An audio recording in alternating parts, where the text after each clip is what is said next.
नमस्कार, मेरा नाम अर्चना है। आज पंडित दीनदयाल उपाध्याय जी की पुण्यतिथि पर मैं आपके सामने उनके महान व्यक्तित्व के संबंध में कुछ बातें साझा करना चाहती हूँ।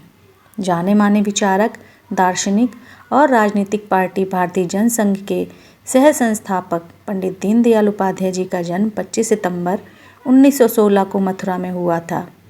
पंडित दीनदयाल जी जब अपनी स्नातक स्तर की शिक्षा हासिल कर रहे थे, उसी वक्त वह राष्ट्रीय स्वयंसेवक संघ, जिसे आरएसएस के नाम से जाना जाता है, के संपर्क में आए और वह आरएसएस के प्रबल प्रचारक बन गए। हालांकि प्रचारक बनने से पहले उन्होंने 1939 और 1942 में संघ की शिक्षा का प्रशिक्षण लिया था और इस प्रशिक्षण के बाद ही उन्हें प्रचारक बनाया गया था। साल 1951 में भारतीय जनसंघ की नींव रखी गई थी और इस पार्टी को बनाने का पूरा कार्य उन्होंने श्यामा प्रसाद मुखर्जी के साथ मिलकर किया था। 11 फरवरी 1968 को पंडित दीनदयाल उपाध्याय जी ने इस दुनिया को अलविदा कह दिया था। 11 फरवरी 1968 को मुगल सराय स्टेशन यार्ड में उनका मृत शरीर प्राप्त हुआ था।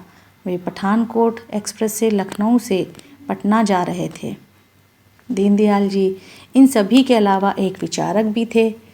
वे अपनी समृद्ध संस्कृति के आधार पर देश को बढ़ावा एवं उसका विकास करना चाहते थे और अंग्रेज़ों द्वारा छोड़ी गई पश्चिमी अवधारणाओं को खत्म करना चाहते थे। आज़ादी के तुरंत बाद भारत में लोकतंत्र की स्थापना हुई थी, लेकिन दीनदयाल जी गुलामी के इन वर्षों के बाद भारत के बारे में थोड़ा चिंतित रहते थे।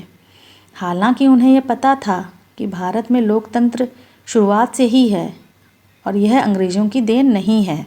उन्होंने लोगों की सोच बदली कि लोकतंत्र केवल लोगों को गुलाम बनाने एवं उनका शोषण करने के लिए नहीं होता है, बल्कि मजदूरों, गरीबों की समस्याओं को दूर करने के लिए होता है। वे अपनी समस्या लेकर सरकार के पास उनके निवारण के लिए जा सकते हैं। उनका कहना था कि किसी भी व्यक्ति को अपने दृष्टिकोण को सामने रखने का पूरा अधिकार है। प्रत्येक व्यक्ति का सम्मान किया जाना चाहिए और शासन में शामिल किया जाना चाहिए। इस विचारधारा के चलते उन्होंने देश में लोकतंत्र की एक अलग परिभाषा को जन्म दिया था।